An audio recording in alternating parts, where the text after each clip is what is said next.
क्या मनीष सिसोदिया गिरफ्तार होंगे? क्या मनीष सिसोदिया तक 1 करोड़ की घूस पहुंची है? ये तो फिलहाल देखिए किसी को नहीं मालूम, लेकिन उन्हें लेकर दिल्ली में जो ड्रामा चल रहा है उसने जबरदस्त रोमांच पैदा कर दिया है।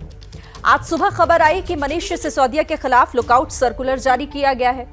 आमतौर पर लुकआउट नोटिस उन आरोपियों के खिलाफ जारी किया जाता है जिन पर विदेश भागने का शक हो, लेकिन शाम होते होते सीबीआई ने इसका खंडन भी कर दिया। यानी कहानी में बड़ा ट्विस्ट। ये पूरी घटना किसी सस्पेंस थ्रिलर जैसी थी, लेकिन बात सिर्फ आज की नहीं है। दिल्ली में कई दिन से कथित शराब घोटाला इस वक्त चर्चा में है। ये क्या है और इसमें मनीष सिसोदिया की क्या भूमिका है, इसे समझने के लिए देखिए हमारी खास पेशकश द सिसोदिया फाइल्स।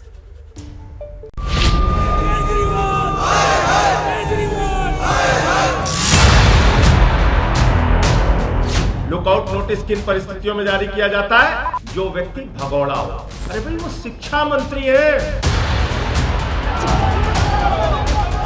मनीष सिसोदिया कोई भगौड़े हैं? एक आदमी अपने घर में बैठा है, आपकी एजेंसीज के साथ खड़ा था और आप कह रहे हैं कि वो आदमी हमें मिल नहीं रहा है, लुकआउट नोटिस जारी कर दिया।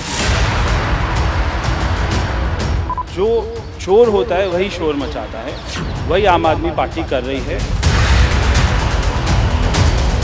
आज चिंता ये करना है कि जो अपराधी हैं, जिन्होंने पद पे रहते हुए लूट की है, उसका दूध का दूध पानी का पानी। सीबीआई ने 12 घंटे की जांच में कागज दस्तावेज जब्त किए, जिसको आधार बनाते हुए लुकआउट नोटिस जारी करना ये साबित करता है कि मनीष सिसोदिया इसमें फंस रहे हैं। आज हम काम को लेकर चिंतित हैं। कर लो जांच, जेल में डालना है जेल में डाल दो, मारना है मार दो। मनीष सिसोदिया वो अकाउंटेंट बन के ये देख रहे थे कि आम आदमी पार्टी के खजाने में जनता के पैसे की कितनी लूट आई। जिसने भी दिल्ली को ठगा है वो अरविंद केजरीवाल का सगा है। देश की राजधानी दिल्ली के उप मुख्यमंत्री मनीष सिसोदिया के खिलाफ लुकआउट सर्कुलर का हल्ला ऐसे मचा कि आम आदमी पार्टी से लेकर विपक्षी दल सभी ने इस मुद्दे पर मोर्चा खोल दिया। लेकिन शाम होते होते सीबीआई ने सफाई दी कि कथित शराब घोटाले में 8 लोगों के खिलाफ लुकआउट सर्कुलर जारी किया गया है, लेकिन इन 8 लोगों में मनीष सिसोदिया नहीं है।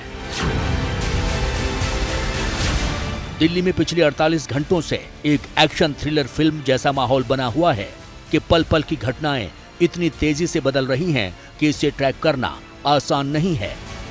एबीपी न्यूज ने भी लुकआउट सर्कुलर की सच्चाई जानने के लिए मनीष सिसोदिया से बातचीत की थी। मैं भी तो यही कह रहा हूँ, ये नौटंकी है किस लिए? ये लुकआउट सर्कुलर किस लिए? ये लुकआउट किस लिए है? मैं यहीं बैठा हूँ, 14 घंटे मेरे घर में रेड करके गए हो। कल मैंने प्रेस कॉन्फ्रेंस की है, आज भी आप मेरे से मेरे घर में ही बैठ के बात कर रहे हो। फिर लुकआउट किसको कर रहे हो? मैं बैठा हूँ और मैं तो कह रहा हूँ, बताओ मुझे कहाँ है।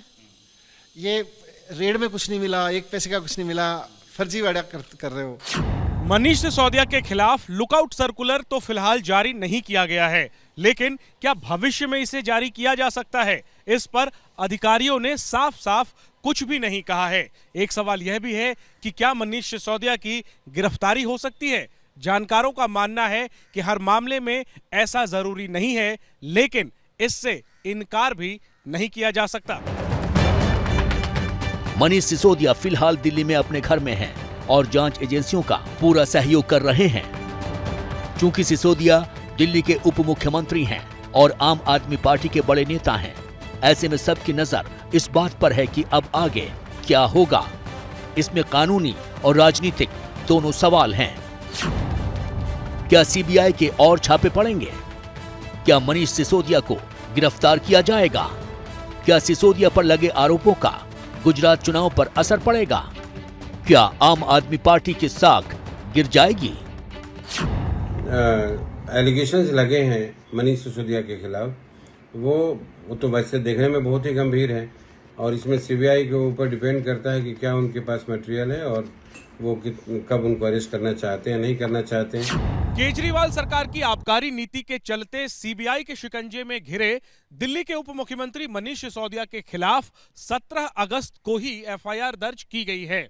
बीते शुक्रवार को करीब 14 घंटे तक सीबीआई मनीष सिसोदिया के घर पर छापेमारी करती रही। हालांकि अभी तक क्या बरामद हुआ है इसका खुलासा नहीं किया गया है।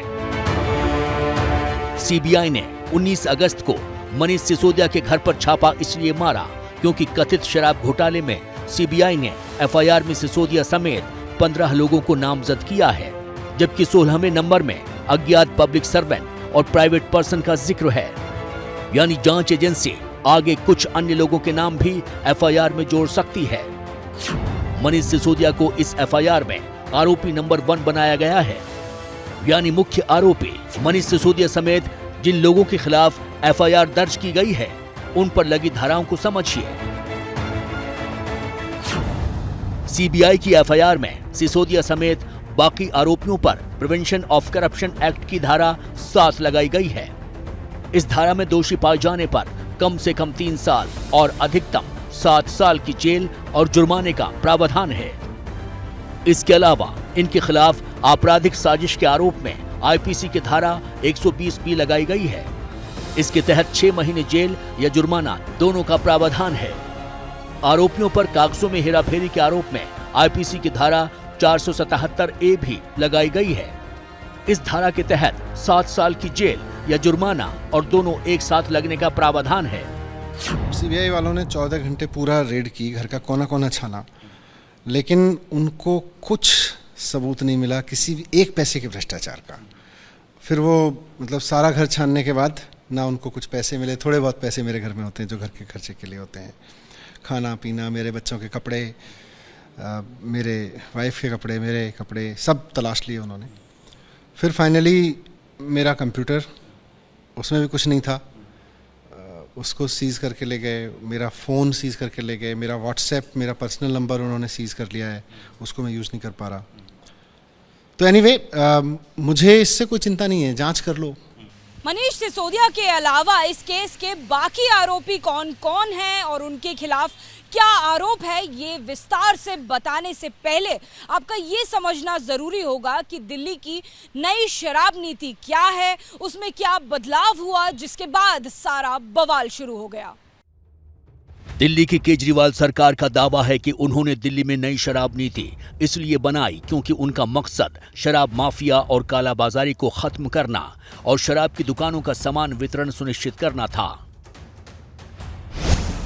नई शराब नीति 2020 में प्रस्तावित की गई थी, जिसे नवंबर 2021 में लागू किया गया। इसके तहत दिल्ली को 32 जोन में बांटा गया और हर जोन में 27 दुकानें खुलनी थीं। इस नीति के तहत सिर्फ निजी दुकानों पर ही शराब बेची जा सकती थी, यानी सरकारी दुकानें पूरी तरह बंद कर दी गई थीं। हर नगर निगम वार्ड में 2 से 3 दुकानें खोली जानी थीं। इसके लिए दिल्ली सरकार ने लाइसेंस धारकों के लिए नियमों में कुछ ढील भी दी थी, जैसे उन्हें डिस्काउंट देने और सरकारी एमआरपी की बजाय अपनी कीमत खुद तय करने की अनुमति देना। इसके बाद विक्रेताओं ने डिस्काउंट दिए, लेकिन विपक्ष के विरोध के बाद कुछ समय के लिए डिस्काउंट वापस भी ले लिए गए थे। पॉलिसी के बारे में ये सारा विवाद खड़ा किया जा रहा है।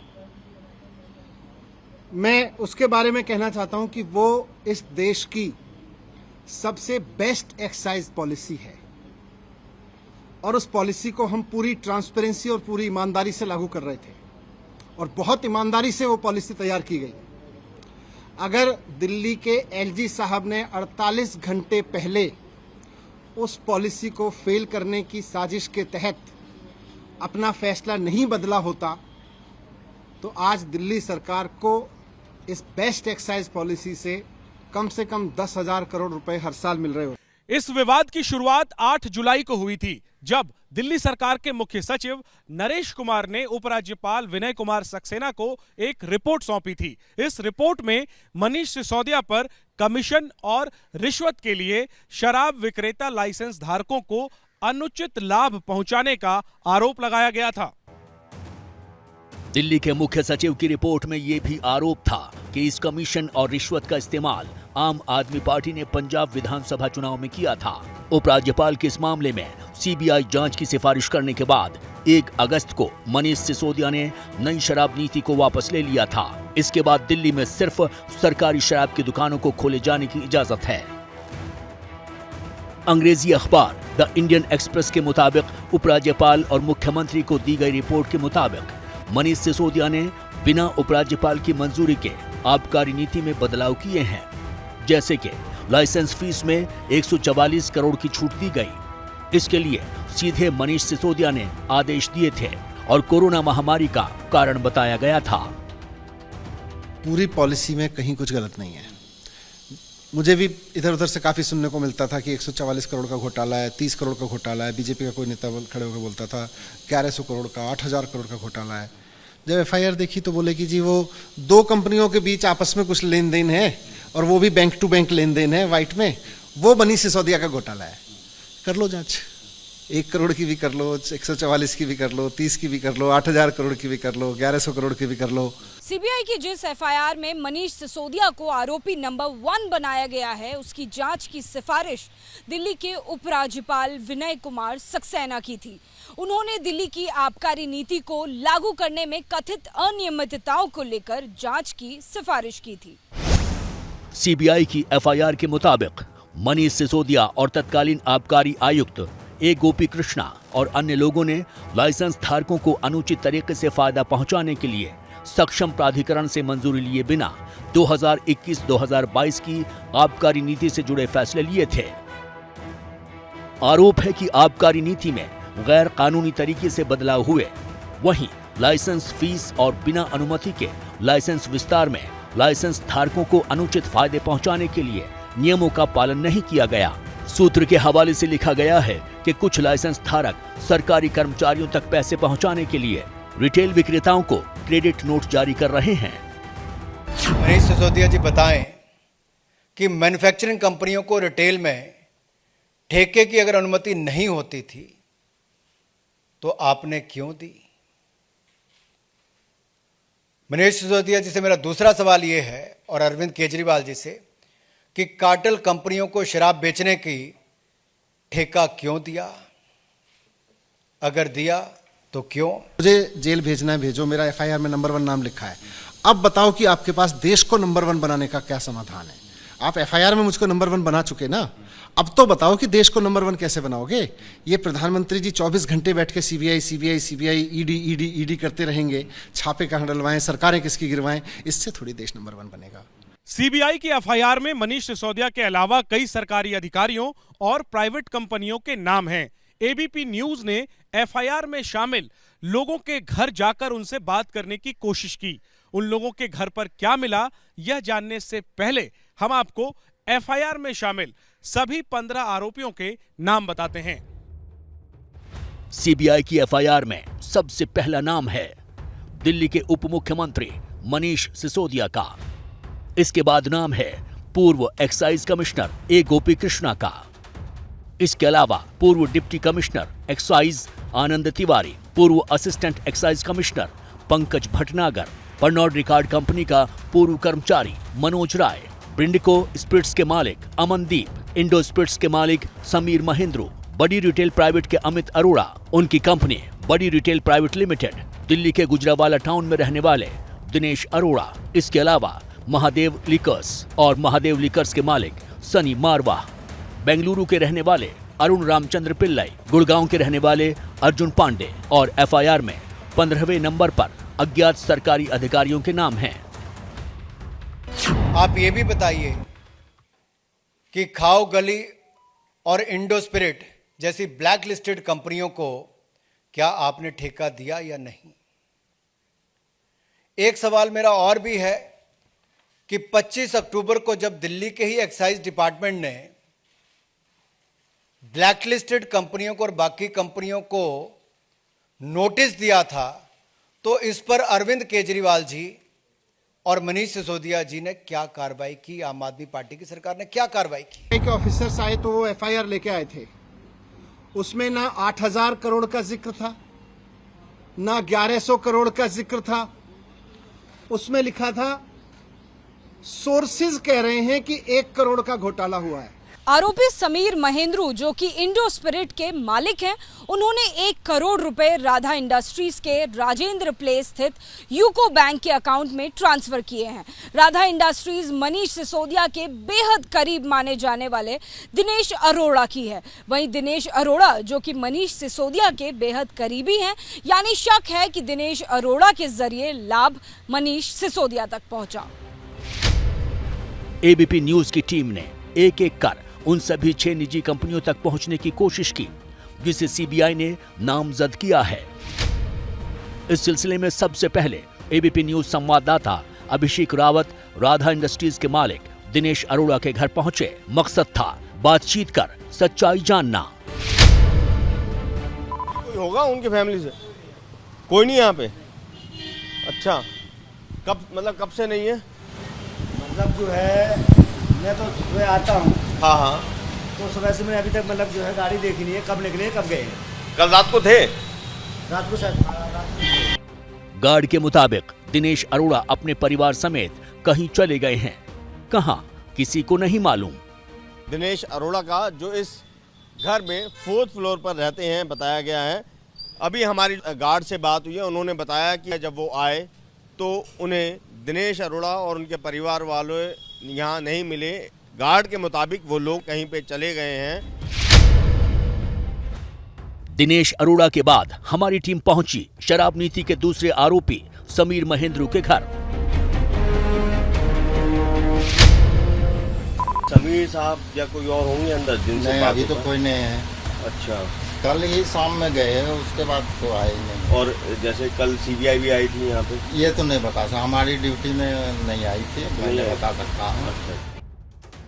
समीर महेंद्रू पर आरोप है कि विवादित एक्साइज नीति को बनाने और उसे लागू कराने में अहम भूमिका उन्होंने निभाई है। इसके लिए मनीष सिसोदिया को 1 करोड़ रुपया देने का आरोप है। हम इस समय दिल्ली के पौष इलाके जोरबाग में मौजूद हैं और मेरे पीछे है बंगला नंबर 207 जो समीर महेंद्रू का बताया जाता है। आपको बता दें कि समीर महेंद्रू जो हैं इंडो स्पिरिट नामक एक शराब कंपनी के डायरेक्टर हैं और उनका नाम भी सीबीआई द्वारा दर्ज एफआईआर में नामजद है। और आरोप है कि समीर महेंद्रू ने राधा एंटरप्राइजेज या राधा इंडस्ट्री नामक एक कंपनी में 1 करोड़ रुपए दिए थे। ये कंपनी उस व्यक्ति की है जिसे मनीष सिसोदिया का खास बताया जाता है। ये पता है अमित अरोड़ा का, जो सीबीआई एफआईआर में आरोपी हैं। अमित अरोड़ा मैसर्स बडी रिटेल प्राइवेट लिमिटेड नाम की कंपनी के डायरेक्टर हैं। जब हम इस पते पर पहुंचे तो गेट बंद करवा दिया गया। हम इस समय दिल्ली के पॉश डिफेंस कॉलोनी इलाके में मौजूद हैं और जिस मकान के आगे मैं खड़ा हूं उसके 3rd फ्लोर पर रहते हैं अमित अरोड़ा जो डायरेक्टर हैं मैसर्स बडी रिटेल प्राइवेट लिमिटेड के। सीबीआई में दर्ज एफआईआर के मुताबिक ये आरोप है कि अमित अरोड़ा उप मुख्यमंत्री मनीष सिसोदिया के काफ़ी खास हैं और कहीं ना कहीं जो भ्रष्टाचार के आरोप लगे हैं उसमें रुपयों के लेन देन में इनकी भी भूमिका बताई गई है। हम यहाँ पर जब पहुँचे तो गार्ड ने हमारे सामने गेट बंद कर दिया, लेकिन फिलहाल यहाँ पर कोई भी बात करने को तैयार नहीं है।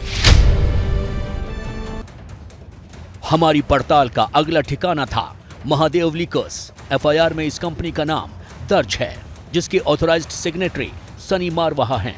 हम जब यहाँ पहुंचे तो गार्ड ने हमें बताया कि ये कंपनी कहीं और शिफ्ट हो गई है। ऑफिस पहले जो नीति बनी थी वो कहीं बाहर चली गई है। दीवार पर दूसरी कंपनी का बोर्ड लगा हुआ था। नामजद कंपनी कब शिफ्ट हुई किसी को नहीं मालूम। हम इस समय ओखला इंडस्ट्रियल एरिया के फेज 1 में मौजूद हैं और जिस एड्रेस पर हम खड़े हैं वो B303 है जिसका जिक्र सीबीआई द्वारा दर्ज की गई एफआईआर में किया गया है। यहाँ पर महादेव लिक्वर्स लिमिटेड नाम की एक कंपनी बताई गई है। जब हम यहाँ पर पहुँचे हैं तो यहाँ पर हमें महादेव नाम से एक महादेव मंत्रा प्राइवेट लिमिटेड का बोर्ड लगा हुआ दिखाया। जो महादेव लिक्वर्स लिमिटेड है ये इसके ऑथराइज सिग्नेटरी सन्नी मारवा बताए गए हैं और उनका नाम भी एफआईआर में सीरियल नंबर 13 पर लिखा हुआ है। यहाँ पर हम पहुँचे हैं लेकिन उस कंपनी का कोई भी कर्ता धर्ता हमें यहाँ नहीं मिला है। महादेव लिकर्स की और जानकारी इकट्ठा करने के लिए हमारे संवाददाता ने कंपनी के ऑथराइज्ड सेक्रेटरी सनी मारवाह के घर का रुख किया। हमें इसी पते से कुछ जानकारी मिलने की उम्मीद थी, लेकिन यहाँ भी निराशा हाथ लगी। हम इस समय दिल्ली के कालकाजी इलाके में मौजूद हैं और मेरे पीछे जो मकान है वो है E38 कालकाजी, जहाँ पे साफ साफ आपको नजर आ रहा होगा मारवाज। जब हम यहाँ पर पहुँचे उनसे उनका पक्ष जानने तो हमने जब डोर बेल बजाई तो कोई निकला नहीं है। एक व्यक्ति ऊपर से हमसे उन्होंने बस ये जानकारी दी बात करते हुए कि सन्नी मारवा अपनी पत्नी के साथ 2 साल पहले यहां से जा चुके हैं। सनी मारवाह के बाद हमारे संवाददाता अभिषेक रावत शराब नीति के एक और आरोपी अमनदीप ढल के घर पहुंचे, लेकिन वहां भी हमें कोई नहीं मिला। हम इस समय दिल्ली की कालिंदी कॉलोनी में मौजूद हैं और मेरे पीछे जो घर आप देख रहे हैं उसका एड्रेस है E38, जो अमनदीप ढल नामक व्यक्ति का बताया गया है। जो आरोप है उनके ऊपर वो ये है कि दिल्ली में वर्ष 2021-22 में जो एक्साइज पॉलिसी बनाई गई उसमें जो अनियमितताएं बरती गई हैं या फिर जो उनका इम्प्लीमेंटेशन जो किया गया है उसमें उनकी काफ़ी अहम भूमिका बताई गई है। हम यहाँ पर पहुँचे थे तो हमने गार्ड से पूछा तो उन्होंने कहा कि अभी घर में कोई नहीं है, सिर्फ जो अंदर काम करने वाले लोग हैं वही हैं और इससे ज़्यादा जानकारी गार्ड ने हमें नहीं दी है। साफ है कि दिल्ली के कथित शराब घोटाले से जुड़े लोग फिलहाल कहीं नजर नहीं आ रहे हैं। ऐसे में सीबीआई की कार्रवाई आने वाले दिनों में और तेज हो सकती है। ऐसे में मनीष सिसोदिया ही वो चेहरा हैं जिन पर सबसे ज्यादा नजर रहेगी। जैसे ही घड़ी का काटा दोपहर 2:30 पे आए, बबीता जी का दिल सास बहू साजिश के लिए मचल जाए। और ये है इनकी बहू, पूरे दिन ऑफिस की टेंशन हो जाए गॉन जब ये करें अपना फेवरेट शो फ्री टाइम पे ऑन। इनकी तरह आप भी देखिए अपना फेवरेट शो अपने टाइम पर और डाउनलोड कीजिए ABP लाइव ऐप अपने स्मार्ट टीवी पर।